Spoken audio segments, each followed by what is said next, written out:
Well, new controversy in Arizona's immigration debate. A state lawmaker outraging some after reading aloud on the state Senate floor a letter that purported to be from a substitute teacher in Arizona.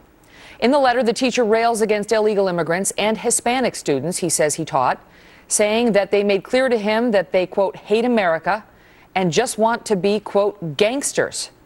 Now, some are demanding that that lawmaker apologize for reading this in a public forum and questioning whether this substitute teacher really exists.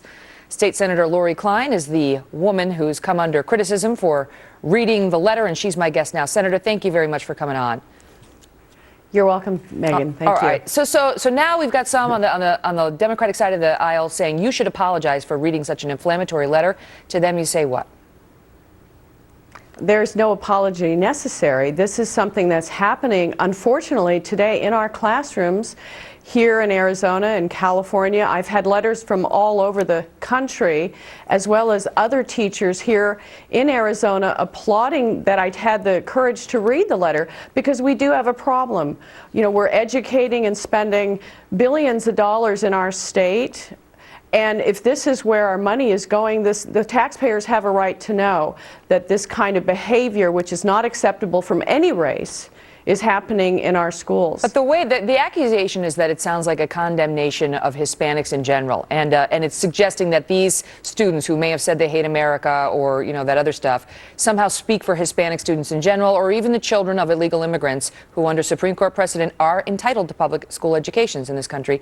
That they are somehow representative of all of them. Do you think that's the case?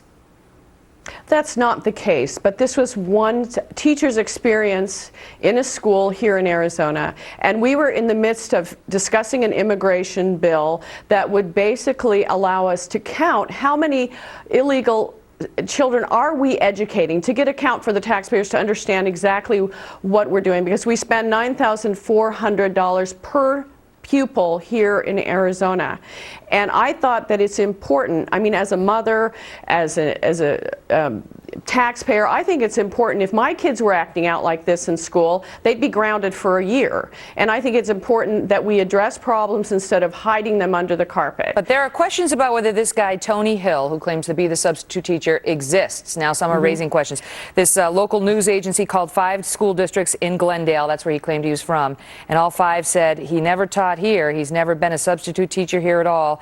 And they also say that because he made claims about the students not wanting to read Mark Twain, and the school district says, we don't even have the kids read Mark Twain in 8th grade. So what are your thoughts on that? Well, the gentleman does exist. He's spoken with our Senate president. He is a substitute teacher. He's on record as such. He's married to a Hispanic, by the way, so he's not a racist, but he identified a problem that we face. We have an organization here called LaRaza, which is a far leftist, racist organization that is inciting young Hispanics to act out, not say the pledge, spit on America, and say it's our right to take America back. And this is really creating a problem here. I mean, we want to educate people. And just so our viewers know, that those are some of the allegations that Mr. Hill raised in this letter, that they won't say the pledge, that they say we're Mexicans and Americans stole our land, that they say they're in the country illegally, Americans are racist, and so on. And the things you just listed are in this letter in part. Well, and this is what's happening. I've had other teachers tell me the same thing. Since this letter was read, I've had countless emails from other educators saying that they've also had this experience. And what it's doing, it's making it hard for anybody to get an education when you have kids disrupting classrooms to this extent. Understood. And so we need to deal with the problem. No apology forthcoming, as you heard. Senator, thanks for coming on. We appreciate it.